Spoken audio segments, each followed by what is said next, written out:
Hello and welcome to today's episode of Authentic Achievements, where it's my absolute pleasure to be joined by the fabulous Sairan Aqrawi. Sairan, welcome.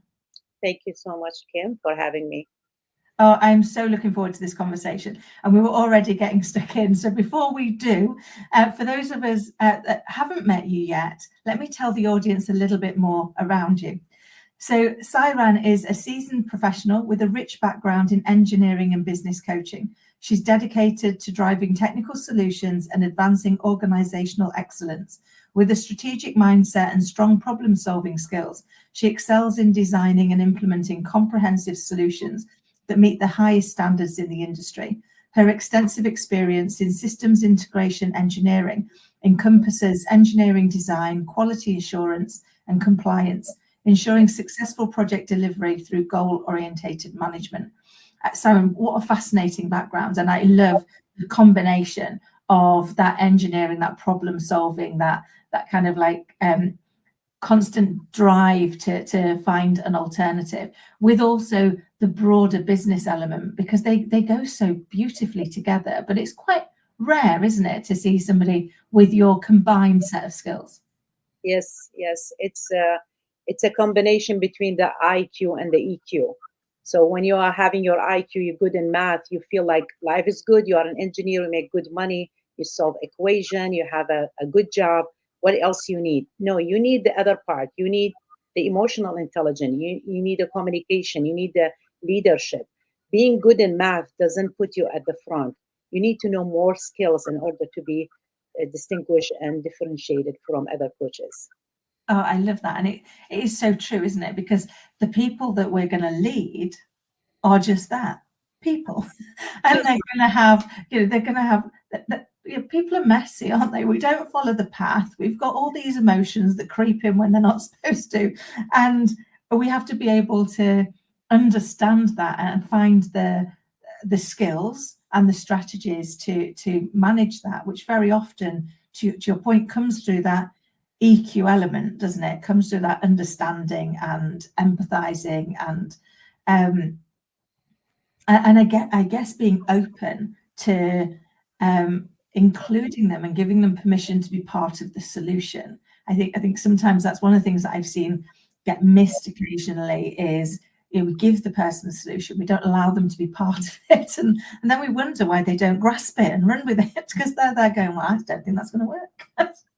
So how have you found that combination has really helped you in supporting other businesses and other leaders to really grow?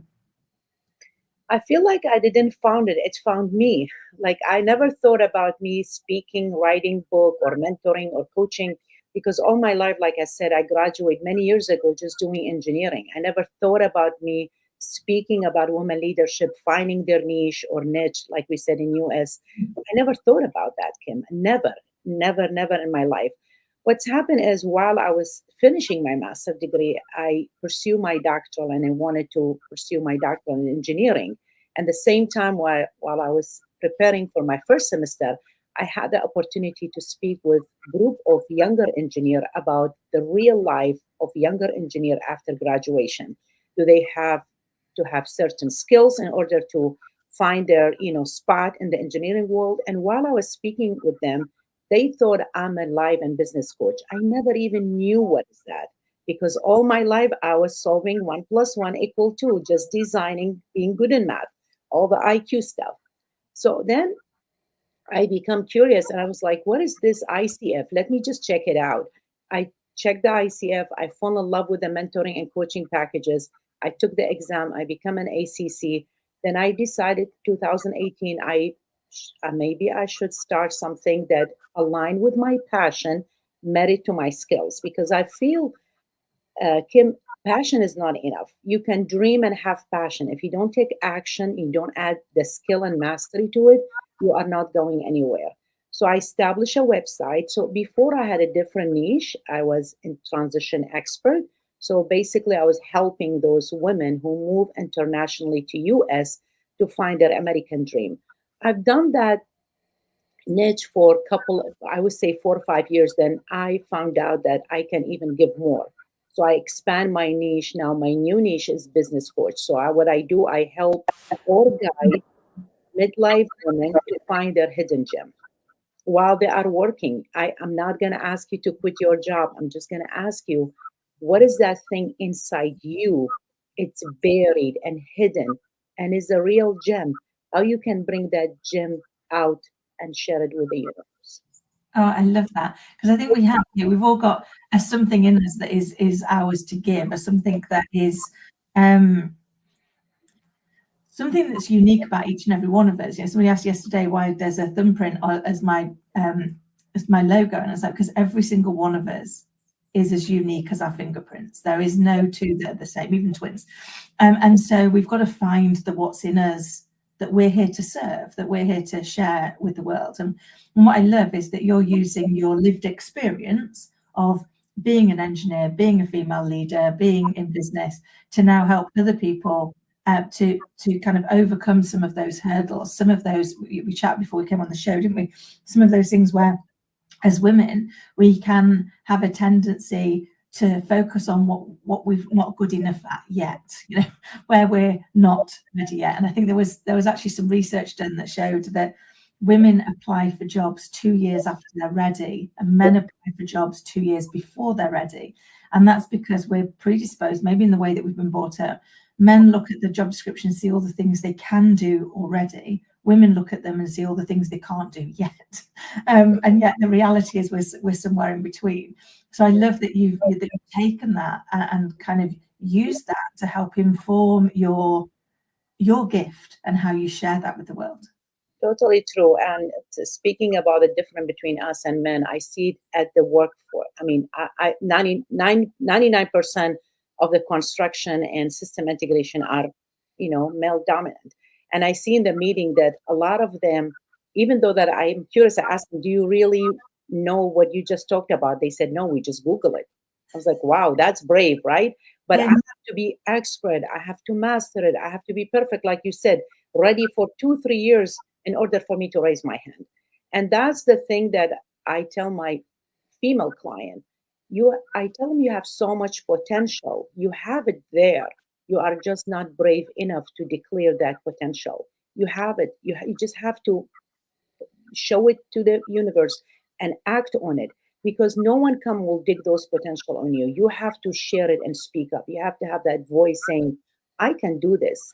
I have way more to leave here. I need a fingerprint. I need to have my spot. I need to have my chair on that table. Don't say that I cannot do and telling and expecting other to take you seriously. You are the one who's not claiming your spot. How comes you are complaining they are not giving you your spot? You are not claiming it. Yeah. Right? I mean, I always tell the younger engineers, they when they come and when they just graduate, they come to the meeting room and they end up sitting beside the door. And I said, why you are in the background? Well, we don't need to be on the table. Okay, why? I was still young. I don't have experience. Okay, if you are not coming to the table, if you are not participating, if you are not having a voice, how comes you expecting other to give you a value? You are not giving the value to yourself. Don't expect people just to hand it to you. You have to claim it. You have to say, I have skill. And I'm not saying faking it. No, be competent. Go and do your homework, right? Have the facts, read the book, get the credential. I'm not saying just come and fake it that you are perfect. No, you just have to be competent, but claim it and declare it to the universe. I love that. It so resonates, and certainly it wasn't something I did until I got much older. In my earlier life, I might have done the job and gone and got all the qualifications and things, but spent all my time thinking I was going to get found out. You know, someone was going to spot that actually I'm just an ex-hairdresser.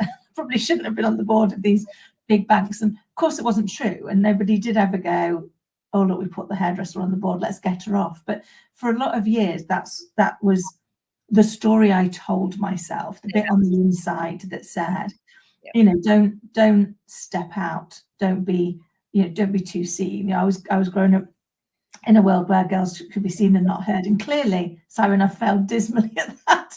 Since I now spent my time interviewing amazing people like you and learning their stories. But I think for me, that was part of it. And I've got a little 7-year-old and little girl. And for me, it's really important that she realizes that there's nothing in the world we can't do as long as we're kind and we try hard and we're willing to admit and learn from our mistakes, so that we constantly iterate, we're constantly changing that, adapting and looking at that. And I guess what intrigued me about your background is the fact that you are an engineer. You must constantly be looking at what worked and what didn't work and iterating.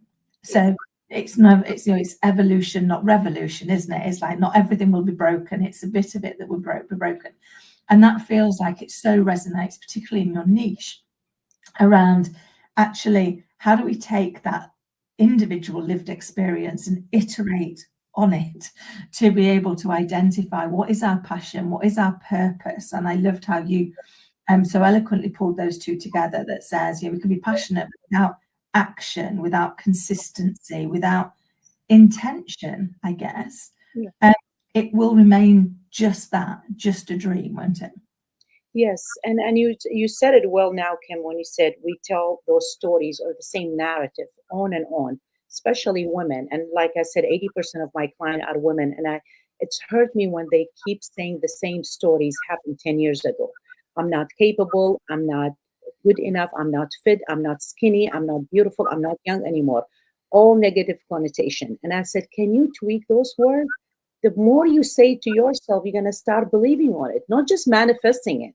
It's not just that. It's just you start being so comfortable in that space of victim mentality. You said, oh, no, I'm not capable. I'm not going to do it. You are the one who keep telling yourself that. No one told you this. You are the one who's saying that to yourself. And I feel, even in network event, I feel this about me. When I'm too comfortable in a place, let's say the whole audience are engineers, I don't see that I'm growing. But when I go to a place, let's say there are expert in finance or AI or marketing, I'm challenging my ability. So I learn more because I'm in uncomfortable situation. I'm in uncomfortable networking. So I will ask more questions. When I leave that place, I'm in a better mindset because I learned something new. But if you threw me in a bunch of civil engineer, I will just talk about the design and the manual forever. So boring. But if I go to a place that I don't belong to, it's better. So what I'm trying to say is when you leave that comfort old narrative and you tap on the uncomfortable, that's where your progress and growth is. And I see that all the time. The first time I speak on the stage, the first time I did podcast, the first time that I write something or a blog or an articles in magazine or a book, I was so uncomfortable. I was just sweating and questioning every word I put. But now I'm not saying it's so easy, but I knew I'm capable to do it because I tap on the uncomfortable. I just left that old narrative and I say, hey, no, I'm able to do it. And what I do with the client, I always tell them about my old story when I came to United States. I was in my 20, not married, no kids yet, but I had so much short in many things, the degree, the language, the culture. And I told them, if I'm able to do that in over 20 years, what is preventing you to do the same? Yeah. I didn't have any supporting system. I came alone to US. I was 26 years old, couple of $100. I didn't even know what I'm doing. And many times I got to a position, Kim, not kidding. I wanted to take a flight and just go back. Yeah. Everything was available to me back in Iraq. The parents, the support system, sibling, culture, everything was familiar. And in US, nothing was familiar. But I ended up embracing the unknown and just challenged myself. I said, nope, I'm gonna do it. Other people done it before me. What is preventing me? Where are those blocks? I will see those blocks, I'll go through them, or I just climb them. Yeah. And I do it. Yep. Oh, I love that, because I think it's I think they're the parts, aren't they? One of the things I thought was one of my greatest leadership lessons was learning to be comfortable with the uncomfortable, people will make situations uncomfortable. They'll be messy, and they'll be human, and they'll be emotional. And therefore, if we can only ever deal with comfortable, we're going to be uncomfortable for a lot of our life, because those bits will creep in, won't they? And you know, sometimes when we face that uncomfortability, and you know, you were saying about, you know, getting all nervous and sweaty when you were first had to do a speech, we first had to do a podcast. I remember a couple of years ago doing my TEDx, and the guy who ran it came to see me afterwards, and he said, "You were hilarious." And I was like, "Why?" He said before you went on, he said you were doing people's hair and makeup, you were helping everybody else that was speaking, you were giving them pep talks, you were making sure that everybody felt really, really comfortable. And I was like, right. He said, and then I watched what you did to yourself before you went on. I was like, Yes. You saw that. I actually stood and looked at my reflection in the glass window just outside as we were backstage. And having been really supportive of everybody else, I just looked at myself and went, for crying out loud, it's 12 minutes of your life. You're not going to die. Get over it.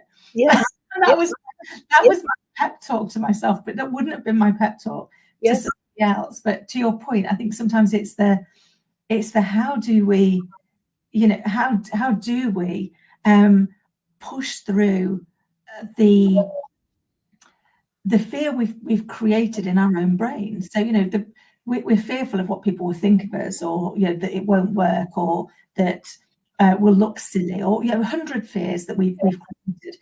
But all the things we're hopeful for were also created in the same way, weren't they? So they're equally credible. And yet we choose to believe that the things that we don't want to have happen, the thing that we fear, is more likely and more credible. And so I love that what you're doing is helping people realize that that fear is self-made. Yes. And therefore they can change. They can choose to go with the other side of that fear, and focus on the, instead of what if I fall, what if I fly? You know, what if it really works? So how do you help your clients to make the journey? Because sometimes getting started is the hardest step, isn't it? Yes, true. And the start always is the hardest, because sometimes, most of the time, you are still not clear what exactly you want. This is why the start is like your foot in the mud. How can I get out of that mud? And that's what I tell my client the very first session with them. Are you clear where you're going? Because they give me 10 scenario. I want to do this and this and that. Many of them, I want to do my master, I want to get pregnant, and I want to have a better job, and I want to do sport. Okay, wait, what is the priority? Are you clear? Is there is a destination? And I always tell them this example, which they love. I said, okay, when you go to a place, let's say you are invited to a wedding, or you're going to an event, and you've never been in that place. You go to the car and you put the direction and the address on the navigator. So the navigator give you two options. Either you go the back road or you go the highway. Which one you're going to choose? You're going to choose one, right? No way your car will be split in two places to go to that destination, right? So basically, even when you move your car, you are clear about the path you are taking. If that's what you do on driving to places, you have to do it the same way in your goals. Don't come and telling me 7 things you want to do in the next 6 months. You are not a magician, not even a magician. We are a human being. We have time, we are tired, we get sick, we have kids, we have in-laws, we have mom and dad parents, we have other obligation and commitment that we need to meet. So when you come with clarity, that's what make your beginning solid. And again, sometimes I try not to talk like an engineer, but it's pop up automatically because I've been doing it for so many years. So the clarity is like the foundation. When you set up your goals, if your foundation is not solid and hard, your building will collapse. So if you come with the goal and you are clear what you want to go, you want school, go ahead and start. You want to get pregnant because you are in your late 30s, let's do the pregnancy first. Do you want to go just work and make money? Great. Nothing wrong with none of those options, Kim. But you have to be clear what you're going to do. So that's the foundation. Right after having that clarity, I asked them, are you committed? They said, no. Are you committed? The commitment is what's going to make me be your coach. If you are in this session to chat, and have a cup of tea, I'm not that I'm not that person. You just dial the wrong number and the wrong coach. I will be your friend later when I see your achievement and your goals met. So I tell them after the clarity, I want the focus. If you are not focused, you are going nowhere because Yeah. you're just wishing and dreaming and wasting your time and my time as a coach, which is not right because you're paying me an amount to take you from A to B. You are not here to vent. I'm not your best friend. I'm not going to the cafe shop so you can talk about your husband and your daughter or your boss who don't like you at the job. I'm here to as a coach to take you from a place to a better place by guiding you through the process. Yeah. So clarity and focus are the two things that you need to start, like answering your question, what is the hard part of them? Clarity and focus. You need those two in order to start the first step. Oh, I love that. It's so true. And I see it so often, in the people that I work with, is that they're clear on what they don't want.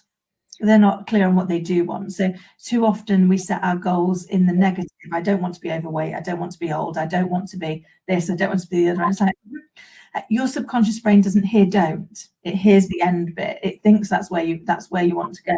And I love also that as a coach that you want to make sure that you feel like it was a value, that the time that you gave was valuable and it moved the person forward. But they have to be.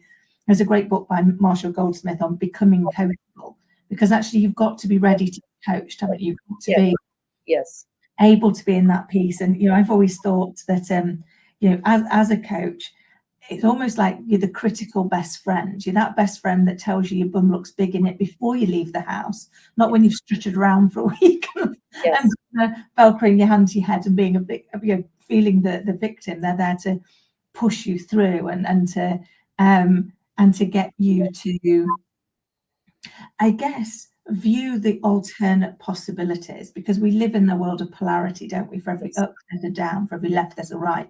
So yes, whatever we're telling ourselves, the opposite is equally true.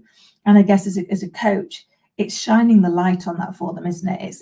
It's lighting their blind spots and allowing them to take action to come through those blind spots. But it does involve them taking action. It can't be. They have to your point. They've got to be able to do the work, yes, to face the uncomfortable. yes. Um, and so I know you've got your 28-day program. How do you utilize that to help people to really pull those bits together? So to gain that clarity, that absolute clarity on where they're going, to Yes. ensure that they're fully committed to taking the action, and then to be laser focused on what to prioritize. Because as you say, people can start off, they want to do everything. It's like, okay, that's great, and we can probably get there, but we need to do one thing at a time so that you can celebrate some successes. So can you tell me more about how that works? Yes, thank you for the question because I get this question a lot when they compare about my old packages and my old niche and the new packages I have in the business coach. I used to have 3 month and 6 month, uh, packages coaching with the client. After a couple of years, I found out those 3 month and 6 month, with all respect, who for those coaches who are still doing it, I respect their task doing it in 3 months for the client. I feel like you lose the momentum after a while because nowadays, after COVID, after AI, a lot of people patient span it's got shorter and shorter and shorter. People want instant success. People want instant relief. They want to feel cured, like they want to go to the doctor and they want to feel better the next day. Things take time, health, and also self development. I can make you a leader woman or more confidence in 48 hours. Again, we are not a magician, we are human coaches and mentors. Yes, I'm a certified ACC, but that doesn't make me someone who change you in 48 hours. I changed the 3 month and 6 month to 28 days only to keep the momentum with the client Yeah, about clarity and focus. And the reason why I chose 1 month less plus minus 2 days, and I'll explain why. Because on that 28 days, I want to be in the journey with the client, gain the clarity, make them so clear about what they really want to do, finding what is their hidden gem. Because my whole purpose of that 28 days journey to make them believe that they are working as a full time, but they still have something inside them as a skill, as a mastery. They need to bring it and make it as a small business or feeling like an entrepreneur or innovator who can solve problem. That 28 days is my job to make them clear and focused. The last 2 days, this is why I'm not completing the 3 month, because the last 2 days they're going to be celebrating. They will be so happy and confident that finally they landed on what they really want to do. Again, Kim, just for clarification for the audience, my goal is not for you to quit your job. If you are a doctor and a lawyer, I will never tell you, oh, you are an artist, then quit your job. Just do art. No, that's not my goal. My goal is for you not to bury that painting art you have, or the speaking ability, or writing skills, or cooking, or hand. People are handy. I see a lot of women, they make beautiful things in Instagram by their hand. I don't want you to lose that skill. I want you to keep your job. You're still in your 30 and 40, you have bills, you have children, you have daycare. Keep those, but also bring that hidden gem out and monetize it. At least put it on Instagram. And I see it so, I see how people are happy with doing that. First of all, they stop complaining and whining about their day job. They don't like their boss. Oh, I can, oh my God, it's Monday again. I can see his face. But when they have a side business and they are busy doing that side business in the weekend, they don't complain about Monday coming. That's number one. Number two, when they have that small business, yes, it's not making $1 million, but that small business make them feel like a businesswoman and businessman. I'm an entrepreneur. I write books. I speak, right? So it doesn't matter you are in an IT field, but if you are a gifted artist and you paint, paint. Because Yeah. when you look at those people with those hidden gems, they do it so well. They don't even feel the time and effort. They are in that room just painting. And you have to remind them, it's you've been in that room for 4 hours. Well, I didn't feel the time. That's Yeah. that's what they are good at, right? So my client, either you are a full-time employee or you are an empty nester. Stop crying your son and daughter out of the house and they left me. Nobody left you. It's life. They got married, they are away. You need to reinvent and reborn again. So empty nester, full-time job, or just a stay-home mom, right? Your husband make $1 million. Okay, that's good for him. How about you? What is your impact? What is your sense of belonging? And that's the question I ask my client. Most of them, they come to me and they said, I have everything. I said, what's everything? Oh, I have the good husband, I have the kids, I have the $1 million house, I have the money. Then why you are here? I don't know. I have no joy. What do you mean? I don't know. You tell me, you are the coach. Well, you have not discovered your hidden gem. There is no sense of impact. You wake up in the morning, you put your expensive clothes, everything's perfect around you, but you are not feeling that you are leaving an impact. And that's what is make add the joy in your life, Kim. If Yeah. you're not adding a value, if you are not making a change, then you are not different than anybody else. You are just another number in the book. And you don't want that. You want the impact, right? No, I completely agree, because I think every one of us is leaving a legacy, whether we know it or not. In every interaction, in every conversation, we are leaving an impression of who we are. But if we're not intentional about that impression, if it's not, then it might not be positively impactful. And for me, I've got my little girl who I adore, and she's definitely my North Star. But I have to think, if I'm not spending time with her, it has to be adding value. It has to be doing something that is making something better than it was before. And I love how you talk about, finding the things that bring you joy. One of mine, that people that have worked with me over the years get to know about, but other people probably don't, is I love cooking. And therefore, whenever anything gets a bit stressful, if things start to go wrong at work, it used to be a well-known fact that I'd come in with baked goods the next day, because how I'd process what was going on and try and work out my path was to go and do something that didn't involve me having to think.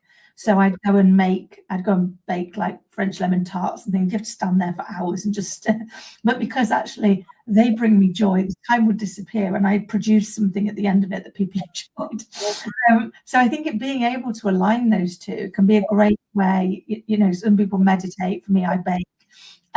It's finding those moments where you can just tap into the sources that bring you joy, to recharge your enthusiasm, I guess, for everything else that's got to go on in your world. And once you gain real clarity on that, once you've got real understanding of, to your point, what is that hidden gem and how do we own it and bring it out into the world, then it's amazing what that unlocks in us, isn't it? When we've got that, and we take that ownership. Yes, yes. And you talked about your little girl, just so cute. Mine is grown up, mine in college. You talk about cooking, that you love and enjoy cooking. As you said, it's like meditation. I mean, using your hand is the same thing that when people, when they write or they paint or they do things by their hand, it's meditation. I mean, my hobbies has nothing to do with engineering. One of my, activity that I love to do that I've been doing since I was my 20, it's swimming. When I swim, I feel like I'm meditating for hours, which is not, I'm moving my body, but just me being friend with that water, with the wave, I feel like I'm meditating and I'm so recharged after I swim. I feel like I'm ready to write another book because that water wash away all my fears. That's water that I was swimming on. It's wash away all the doubt that I have that I'm not capable to write the second book. So it depends on, you see a lot of doctors, I hear doctors, they play piano, right? I mean, they are physicians, but they are good in playing piano. You have a lot of lawyers who love to cook and they are like chefs. They are very good in cooking. What is the correlation? What is the relationship between being a lawyer and cooking? Nothing. But that's his meditation part. That's the part that he rewind and you refresh because we are human. You play with your girls.